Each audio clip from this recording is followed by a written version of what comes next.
Good evening, welcome to Mic TV big debate with Chetan. ఈరోజు మనం బౌద్ధ జీవన గమనమే ప్రపంచానికి ఆదర్శం అని మోడీ ఇటీవల ఒక ప్రవాస భారతీయుల దివాస్లో ఆయన స్పీచ్లో చెప్పారు. అంటే ప్రపంచానికి ఇప్పుడు యుద్ధం కాదు కావాల్సింది, బుద్ధుడి బోధనలు కావాలి, బౌద్ధం కావాలి. ప్రపంచానికి భారతదేశం అందించిన గొప్ప తాత్విక సిద్ధాంతం బౌద్ధం అని మోదీ గారు చెప్పడం ఒక గొప్ప విశేషం, ఒక చారిత్రక సందర్భం ఇది. అయితే భాష, సంస్కృతి, సాహిత్యం, కళలు ఏ దేశానికైనా ఇవి చాలా ప్రాముఖ్యంగా ఉంటాయి. ఈ ప్రాముఖ్యతని ప్రపంచానికి చాటింది అంటే మన యునీక్నెస్ని, ప్రపంచంలో భారతదేశానికి ఉన్న యునీక్నెస్ని చాటిందే మన ప్రజాస్వామ్యం అని. నిజానికి ప్రజాస్వామ్యం భారతదేశానికి తల్లి లాంటిదని మోదీ గారు అనడం, అది మన జీవితంలో అంతర్భాగమైన విషయం అని మోదీ గారు అనడం కొద్దిగా ఆలోచించాల్సిన విషయమే. అయితే ఇక్కడ ఇప్పుడు వరకు ప్రపంచం నడుస్తున్న విధానం లేదు, ఇప్పుడు ప్రపంచంలో జరుగుతున్న యుద్ధాలు అన్నిటికీ కారణం ఏంటి అనే ప్రశ్న వేసినప్పుడు దీనికి సమాధానం బుద్ధుడి దగ్గరే దొరుకుతుంది అని ఒక శాంతి సందేశాన్ని ప్రపంచానికి మోదీ ఇస్తున్నారు. భారతదేశంలో జరుగుతున్న వాస్తవిక అంశాలకు భిన్నంగా బయట మోదీ గారు బౌద్ధాన్ని చెప్తూ భారతదేశంలో భగవద్గీతని ప్రబోధిస్తున్న మోదీ గారిలో ద్వంద్వ వైఖరి ఏమన్నా ఉందా, లేకపోతే ఏంటి ఈ కొత్త మార్పా? బౌద్ధ రాగం, మోదీ గారు బౌద్ధ రాగం వెనకాల ఏంటి మతలబ్ అనేది ఒకసారి మనం చర్చిద్దాం. బౌద్ధ జీవన గమనమే వ్యక్తిత్వ వికాసానికి మార్గం అని ప్రబోధిస్తున్న డాక్టర్ కత్తి పద్మారావు గారితో ఈ విషయాలు మనం మాట్లాడుకుందాం. పద్మారావు గారు, నిన్నగాక మొన్న మోదీ గారి స్పీచ్ని మనం గమనించినప్పుడు ప్రపంచానికి ఒక శాంతి సందేశాన్ని ఆయన ఇక్కడి నుంచి ఇస్తూ ఉన్నారు. నిజానికి ఆయన ఏ దేశ పేరుని ఎత్తనప్పటికీ ఇప్పుడు ప్రపంచంలో నలుమూలల యుద్ధాలు జరుగుతున్నాయి. ఆ యుద్ధాలకి కారణం లేదు, ఆ యుద్ధాలకి పరిష్కారం బౌద్ధంలోనే ఉంది, బుద్ధుడి దగ్గరే ఉంది అని ఆయన అనడం మనం ఎలా అర్థం చేసుకోవాలి? Chetan ji, good morning. నిజానికి గురువారం భువనేశ్వర్లో భారత ప్రధానమంత్రి నరేంద్ర మోడీ గారు ప్రపంచానికి శాంతి సందేశాన్ని బుద్ధుని ద్వారా మాత్రమే అందించగలం. ఆ బుద్ధుడు మన భారత ఉపఖండంలో జన్మించారు. భారతదేశం నుంచే ప్రపంచానికి మొత్తానికి ఈనాడు శాంతి, సామరస్యం, సౌభాతృత్వం, నైతికత, రాజనీతిజ్ఞత చేరుతున్నాయి. ప్రపంచం మొత్తం కూడా సంక్షోభంలో ఉంది, యుద్ధోన్మాద భావజాలంతో ఉంది అని అన్నారు ఆయన. నిజానికి చాలా గొప్ప విశ్లేషణ. ఈ సందర్భంగా భారత ప్రధానమంత్రి నరేంద్ర మోడీ గారు అశోకుని గురించి కూడా ప్రస్తావించడం ఒక చారిత్రక సందర్భంగా మన ముందుకు వచ్చింది. ప్రధానంగా రష్యా, ఉక్రెయిన్ మధ్య జరుగుతున్న ఘర్షణలో రష్యా ఒక సామ్రాజ్యవాద దేశంగా ఆవిర్భవించి ఒకనాడు కమ్యూనిస్టు దేశంగా లెనిన్, స్టాలిన్, మార్క్స్ సిద్ధాంతాల పారిశ్రామిక విప్లవాన్ని, శ్రామిక విప్లవాన్ని తీసుకున్నటువంటి లెనిన్ యొక్క మహోన్నతమైనటువంటి సాంస్కృతిక విప్లవ సంస్కృతిని కూడా తీసుకున్నటువంటి రష్యా ఈ రోజున అమెరికా యుద్ధస్థావరంగా చెప్పబడుతున్న ఉక్రెయిన్ మీద మానుషమైన దాడిసి వందలాది వేలాది మంది శిశువులతో సహా చంపివేసే పరిస్థితులు ప్రపంచంలో వచ్చినాయి. మరొక పక్క ఇజ్రాయేలీ ప్రభువైన యేసు క్రీస్తు సందేశాన్ని తీసుకెళ్లాల్సినటువంటి ఇజ్రాయేలీలు ఈ రోజున గాజా మీద చేస్తున్నటువంటి దాడులు, మిష ఏదైనా ఒక అమానుషమైన ఒక సామ్రాజ్యవాద భావనతో కూడిన అంశాలు ప్రపంచంలో రావడానికి కారణం. కాబట్టి అమెరికాలో 80% మంది క్రైస్తవులుగా చెప్పబడుతుంది. జో బిడెన్, ఒబామా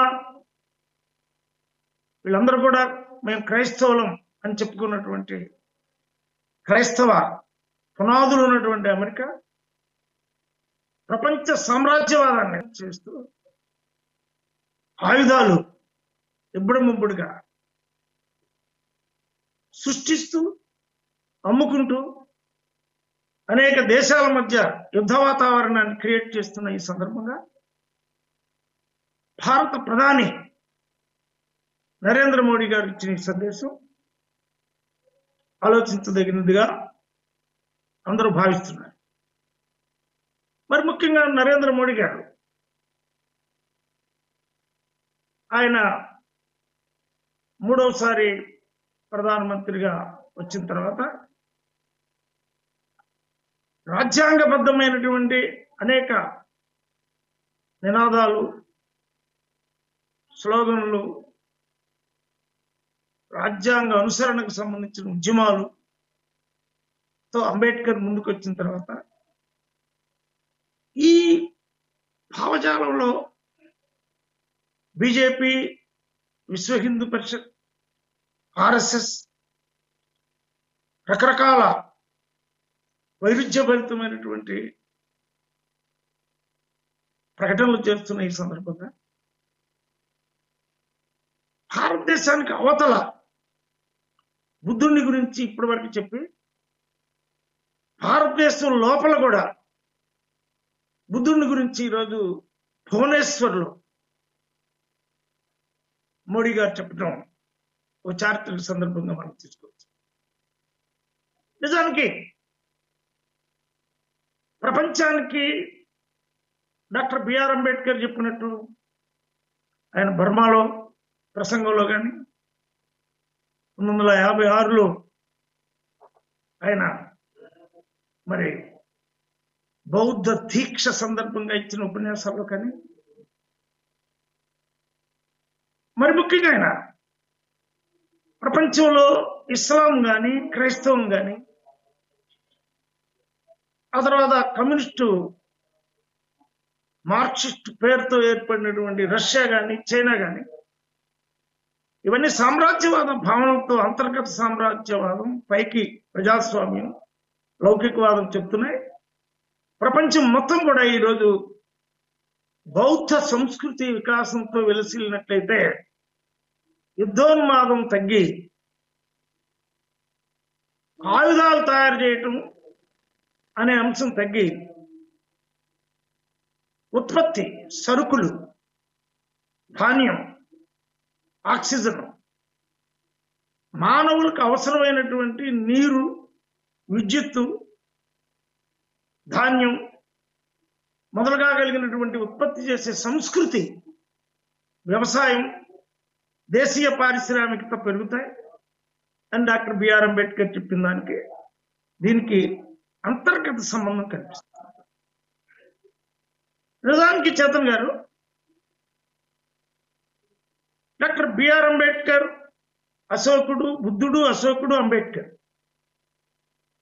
ప్రపంచానికి దార్శనికత నేర్పినటువంటి వాళ్ళు ముగ్గురు భారతదేశంలో జన్మించడం, భారతదేశ సామాజిక, సాంస్కృతిక, రాజకీయ, ఆర్థిక అంశాల పట్ల ఆయా యుగ ప్రస్థానానికి వాళ్ళు నాయకత్వం వహించటం, అది ప్రపంచానికి వారు సందేశం ఇవ్వగలిగిన స్థాయికి వెళ్ళడం, ఆచరించడం, నిర్మించడం చాలా గొప్ప విషయం. దాన్ని ఈరోజు మోడీ గారు ప్రస్తావించడం కూడా మనం చారిత్రకంగానే చూడాలి. మరి ముఖ్యంగా అశోకుడు ఈ సందర్భంగా 37 సంవత్సరాలు పరిపాలించినటువంటి చక్రవర్తి. 37 సంవత్సరాలు పరిపాలించాడు. 18,000 స్తూపాలు కట్టించాడు, సత్రాలు కట్టించాడు, చెరువులు దవ్వించాడు, ఉత్పత్తిని పెంచాడు, భారతీయ సరుకులు ప్రపంచానికి అందేటట్టు చూశాడు, భారతదేశ శాంతి సందేశం ప్రపంచానికి అందేటట్టు చూశాడు. అటువంటి అశోకుడి గురించి మోడీ గారి మాటల్లో కత్తులు కింద పడేసి క్రీస్తుపూర్వం 2వ శతాబ్ది మరి కాలంలోనే కత్తిని కింద పడేసి సమాజానికి సందేశాన్ని అందించినటువంటి అశోకుడు అని ఆయన నోటికుంటూ రావడం వల్ల ఆయనలో కూడా గుణాత్మకమైన మార్పు ఏమైనా వస్తుంది ఆశించే పరిస్థితులు కూడా చూడఉన్నాయి. ఆయన పర్సనల్ ఇంటర్వ్యూలో కూడా నేను మానవుడినే, నేను కొన్ని తప్పులు చేస్తాను, నేను రియలైజ్ అవుతూ వస్తున్నాను అని కూడా అన్నారు. నిజానికి డాక్టర్ బిఆర్ అంబేద్కర్ ని పార్లమెంట్ లో కేంద్ర ప్రభుత్వ హోమ్ మినిస్టర్ స్వయంగా తన స్వరంతో వ్యంగ్యంగా ధ్వనించినప్పుడు ఆయన నామవాచకాన్ని మోడీ గారు ఖండించి ఉంటే చాలా బాగుండేదని కూడా అందరూ అనుకున్నారు. అంతేకాదు అంతర్గతంగా భారతదేశం ఆ రోజు అశోకుడు తీసుకొచ్చినటువంటి బౌద్ధ సంస్కృతి వికాసం, ఆ తర్వాత శాతవాహనులు ఆంధ్రదేశంలో నిర్మించిన బౌద్ధ సంస్కృతి వికాసం, శాతవాహనులు, పల్లవులు, విష్ణుకుండినులు, కృష్ణదేవరాయలు, సంఘ కల్చర్లు, మొత్తం దక్షిణ భారతం, ఉత్తర భారతం, మొత్తం భారతదేశం మొత్తం కూడా బౌద్ధ సందేశం ఉన్న రోజున రక్తపాతం దగ్గర ఉపశమింపబడి నెత్తురు బొట్టు రాలకుండా, ఏ భూమి నుంచి అయితే నెత్తురు మీద అయితే నెత్తురు బొట్టు రాలిందో ఆ భూమి మీద చెమట రాలి, ఆ చెమట నుంచి మహోన్నతమైన ధాన్యాగారాలు పండించినటువంటి అశోకుని కాలాన్ని ఆయన గుర్తు చేయడం వల్ల ఈ రోజున ఉత్తరప్రదేశ్లో జరుగుతున్న దళితులపై దాడులు కానీ, ఈ రోజున మణిపూర్లో జరుగుతున్నటువంటి ట్రైబల్స్ మీద, గిరిజనుల మీద జరుగుతున్న దాడులు కానీ, ఈ రోజున అదానీ గ్రూపులకు భారతదేశం యొక్క సంపదను అప్పచెప్పడం కోసం జరుగుతున్నటువంటి సుదీర్ఘమైనటువంటి కారిడార్లు నిర్మించి భారతీయ సంపదను, భారతీయ భౌగోళిక సంపదను, భారతీయ భౌతిక సంపదను, భారతీయ ఖనిజ సంపదను, భారతీయ సాంస్కృతిక వికాసాన్ని, తీర ప్రాంతాలని కుదబెట్టాలనేటువంటి ఒక పెద్ద వ్యూహం ఏమైనా ఉపశమింపబడుద్దా? భారతలో ఒక రోజున సామ్రాజ్యాధిపత్యం కోసం అశ్వమేధ యాగాలు చేసి అశ్వాన్ని వదిలితే ఆ అశ్వం గిరిజన తండాల మీదుగా భారతీయ గిరిజనులు ఏ దేశాన్ని అయితే సృష్టించారో, ఏ దేశాన్ని అయితే దళిత రాజ్యాలు, గిరిజన రాజ్యాలను ఆక్రమించడం కోసం మరి ఆ రోజున మారణాయుధాలు ధరించి మరి సామ్రాజ్యాధిపతులు తిరిగి రాజ్యాలని ఆక్రమించుకున్న దశ నుంచి అశోకుడు కత్తిని పడేసిన తర్వాత సందేశం ద్వారా, ఒక మానవత్వం ద్వారా, ఒక ప్రజాస్వామిక విలువల ద్వారా, ఒక జీవన సంస్కృతి వికాసం ద్వారా ఆయన ఎలా విస్తృతం చేశాడో రుమిల్లా తాపరు, కోశాంబి, ఆర్ఎస్ శర్మ, బిపిన్ చంద్ర, ఏల్ భాషం, నేను ఆంధ్రప్రదేశ్ దళిత మహా తరపు నుంచి భారతదేశ చరిత్రతో అశోకుడు, అంబేద్కర్ మళ్ళీ భారతదేశంలో పునరుజ్జీవింపబడినప్పుడే ఈ మత ఘర్షణలు భారతదేశం సందేశాత్మకంగా ప్రపంచానికి విస్తరించిన దశ నుంచి క్రైస్తవ మతం, ఇస్లాం మతం, కమ్యూనిస్టు ఉద్యమం మూడు కూడా కమ్యూనిస్టు దేశాలుగా చెప్పబడుతున్నాయి. యుద్ధోన్మాదానికి ప్రిపేర్ అవుతున్నప్పుడు భారతదేశం శాంతి సందేశాన్ని ఇవ్వాలంటే అంతర్గతంగా కూడా మనం వర్ణ, కుల, గిరిజన తత్వాలను వదిలేసి అంతర్గత ప్రజాస్వామ్యాన్ని, అంతర్గత కుల నిర్మూలనావాదాన్ని, అంతర్గత మానవులందరూ సమానం, వారి ఉత్పత్తి పరికరాలు, వారి మేధస్సు, వారి అన్ని కూడా ప్రపంచానికి ఉపయోగపడాలి అని వారు ప్రపంచీకరణ చెందుతున్న తరుణంలో మరి వారి మీద దాడులు జరుగుతున్నాయని విమర్శింపబడతాయా?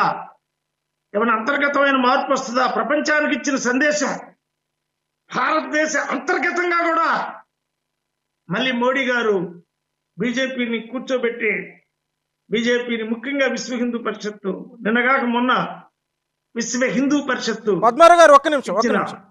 ఇప్పటి వరకు మనం ప్రపంచానికి ఒక మోదీ గారు ఒక శాంతి సందేశాన్ని ఇస్తున్న మాట వాస్తవమే. అయితే మీరు అన్నట్లు అంతర్గతంగా నిజానికి మనం చూసుకున్నప్పుడు 5 లక్షల మందితో అంబేద్కర్ బౌద్ధాన్ని స్వీకరించిన తొలినాళ్ళలోనే అప్పుడే ఆర్ఎస్ఎస్ కూడా స్టార్ట్ అవుతూ వచ్చింది. ఈ 75 సంవత్సరాల్లో ఆర్ఎస్ఎస్ భావజాలాన్ని విస్తరించడానికే మోదీ గారు పనిచేసినప్పుడు గత 10 సంవత్సరాలుగా భారతదేశంలో అంతర్గత మత ఘర్షణలకు కారణమవుతున్న ఒక మతోన్మాద పార్టీగా సింబల్గా ఆయన ఉన్నప్పుడు అది సాధ్యమా?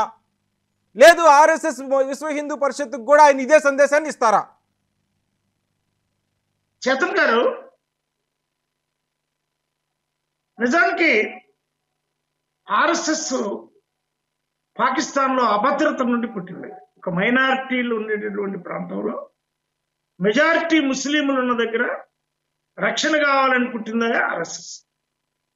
కానీ భారతదేశంలో వాళ్ళకి రక్షణ అవసరం లేదు, రక్షణ కల్పించాలి. ఏ స్లోగన్ అయితే వాళ్ళు మయన్మార్లోను, ఏ స్లోగన్ అయితే వాళ్ళు పాకిస్తాన్, ఏ స్లోగన్ అయితే వాళ్ళు తూర్పు బెంగాల్లోను ఇస్తున్నారో, మైనారిటీలైన హిందువులకు రక్షణ కావాలనేటువంటిది ఇస్తున్నారో, అదే స్లోగన్ ని ఇక్కడ మైనారిటీలైనటువంటి ముస్లింలు, మైనారిటీలైన క్రైస్తవులు, మైనారిటీలైన దళితులు, మైనారిటీలైనటువంటి మన స్త్రీలు ఎవరైతే వీరికి మేము రక్షణ కల్పిస్తామనే దిశకు తప్పకుండా ఆర్ఎస్ఎస్ బీజేపీ వచ్చే అవకాశాలు ఉంటాయి. ఎందుకంటే డాక్టర్ బిఆర్ అంబేద్కర్ ఏం చెప్పాడు? ఆర్ఎస్ఎస్ మతోన్మాదం నుంచి మత సాంప్రదాయవాదంలోకి, ఆర్ఎస్ఎస్ మతోన్మాదం నుంచి మత ప్రజాస్వామ్యవాదంలోకి వచ్చే రోజులు కూడా వస్తాయి. ఎందుకంటే ఆర్ఎస్ఎస్ కి తీరి సిద్ధాంతపరమైన అంశం ఒక తాత్వికంగా లేదు, అది తాత్వికమైనటువంటిది బౌద్ధం. మానవుని మనస్సు కోరికలను అదుపు చేసుకొని, మానవుని యొక్క మనస్సు అదుపు ద్వారా జ్ఞానం అభివృద్ధి చేసుకొని, జ్ఞానాన్ని, బోధనని, మరి ముఖ్యంగా జీవన సంస్కృతుల్లో వైరుధ్యాలను తొలగించి అందరినీ సమానంగా చూసేటటువంటి ఒక అష్టాంగ సూత్రం. మంచి వాక్కు ఇతరులను నిందించకూడదనేటటువంటి వాక్కు నుంచి పాజిటివ్ ఏరియా, అది బుద్ధిజం తీసుకురాక ముందు నిందాపూర్వకమైనటువంటి వాచకాలను ఎక్కువ సృష్టించుకొని భారతదేశానికి వలస వచ్చినటువంటి అనేక మంది ఆ రోజున మైనారిటీలుగా ఉండి అభద్రతతో మెజారిటీల మీద మూలవాసులైన మెజారిటీల్ని మైనారిటీలుగా చేయటం కోసం వాళ్ళని ముక్కలుగా చేసి వాళ్ళని కులాలనేటటువంటి 6000 కులాలుగా విభజించి ముందు వర్ణాలు చేసి బ్రాహ్మణో అస్యముఖమాసి బాహు రాజన్యకృత ఊరు దదస్సే అద్వైస అనే శాస్త్రీయమైన సిద్ధాంతం ద్వారా ముఖం నుంచి బ్రాహ్మణులు పుట్టిరి, చేతు నుంచి క్షత్రియులు పుట్టిరి, ఊరుల నుంచి వైశ్యులు పుట్టిరి, పాదం నుంచి శూద్రులు పుట్టిరి అనే దాన్ని బౌద్ధ సూత్రాల ద్వారా డాక్టర్ బిఆర్ అంబేద్కర్ మానవులకు పుడతారు, ఏ మనిషి, ఏ పురుషుడైనా, ఏ స్త్రీ అయినా ఏ పురుషుడిని చేసుకోవచ్చు, వివాహం ఆడొచ్చు, వారు కుటుంబ జీవనం చేయొచ్చు, వారు అని ఎప్పుడైతే తీసుకొచ్చారో దాన్ని డైజెస్ట్ చేసుకోవడానికి అంత పెద్ద థియరీని ఒక మైనారిటీలకు అభద్రతలో పుట్టినటువంటి ఆర్ఎస్ఎస్ యొక్క అందులో ఉండేటువంటి కొన్ని మౌలిక సూత్రాలను రక్షిద్దామని ఏర్పడినటువంటి బీజేపీ ఒక డెమోక్రటిక్ ఏరియాలోకి వచ్చిన తర్వాత ప్రజాస్వామిక దేశాన్ని పాలించాలి ఎక్కువ కాలం అని మోడీ గారు అన్నారు. నేను చాలా కాలం పాలిస్తాను. చాలా కాలం పాలించాలి అంటే ఎవరు పాలిస్తున్నారు అనేది ప్రజలు, ఏ పార్టీ పాలిస్తుంది అనేది కాదు ముఖ్యమైన అంశం, ఏ సిద్ధాంతాల నుంచి వచ్చారని కాదు, ఏమి ఆచరిస్తున్నారు. చేతన్ గారు, ఈ రోజున మణిపూర్లో జరుగుతున్నటువంటి ట్రైబల్స్ మీద జరుగుతున్న దాన్ని పార్లమెంట్ లో మీరు వెళ్ళండి, ఆ కన్నీరు తుడవండి, ఆ ట్రైబల్స్ ఆదుకోండి అన్నప్పుడు మోడీ గారు వెళ్ళి ఉంటే, మరి ఆయన అవుట్ సైడ్ వెళ్ళి బ్రిక్స్ లో కూడా మరి ఇవాళ రష్యాకి ఉక్రెయిన్ కి అంత దశకు ఆయనకి భారతీయ ప్రధానమంత్రిగా పెద్దగా ఇచ్చినప్పుడు, మరి భారతదేశంలో ఈ రోజున ఉత్తరప్రదేశ్ లో జరుగుతున్నటువంటి దాడులు మాంసాహారం తిన్నందుకు, వారి యొక్క స్వీయాహారం తిన్నందుకు జరుగుతున్న దాడులు కానీ, ఇంకా 2 గ్లాసుల సిద్ధాంతం నిన్నే కర్నూలు నుంచి వచ్చి ఒక ఆయన చెప్పాడు, దగ్గర దగ్గర 20 ఊళ్ళు కర్నూలులో వాళ్ళ పచ్చిపాడు మండలంలోనే ఇంకా 2 గ్లాసులు బయట ఉండి, అస్పృశ్యత ఉండి, విద్య నేర్చుకోకూడదనే భావంతో కార్పొరేట్ శక్తులన్నీ ప్రైవేటు వ్యవస్థలు నిర్మించుకుంటూ ఈ దేశవాసులందరినీ మళ్ళీ బానిసలు చేయాలి, వాళ్ళందరూ కూడా ఆహారలేమితోనూ, నీరు లేమితోనూ, తర్వాత నివాసలేమితోనూ మళ్ళీ ప్రవాసులు కావాలి, పట్టణాలకి ప్రవహించి వాళ్ళకి రాళ్లు మోసే కూలీలుగా మారి ఆ రోడ్లు పడి చనిపోతున్న దశలో, ఎక్కువ మంది ప్రవాసులు అవుతున్నటువంటి దశలో, ఆంధ్రప్రదేశ్ నుంచి ఇక్కడ ఆహారం లేక,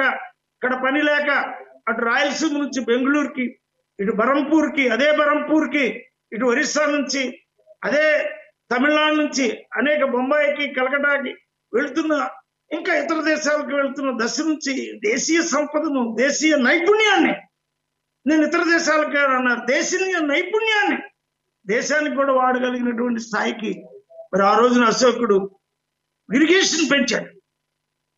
అశోకుడు రాకముందున్నటువంటి వ్యవసాయ ఉత్పత్తులకి అశోకుడు వచ్చిన తర్వాత ఎందుకు విస్తృతమైంది?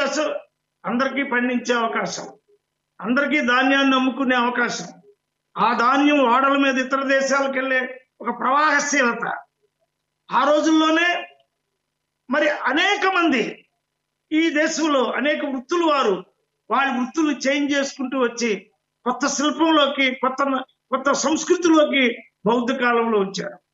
మళ్ళీ గుప్తుల కాలం వచ్చిన తర్వాత రివైవలిజం వచ్చినప్పుడు అంబేద్కర్ చెప్పాడు, చాలా పెద్ద మాట చెప్పాడు, రెవల్యూషన్ అండ్ కౌంటర్ రెవల్యూషన్ అన్నాడు.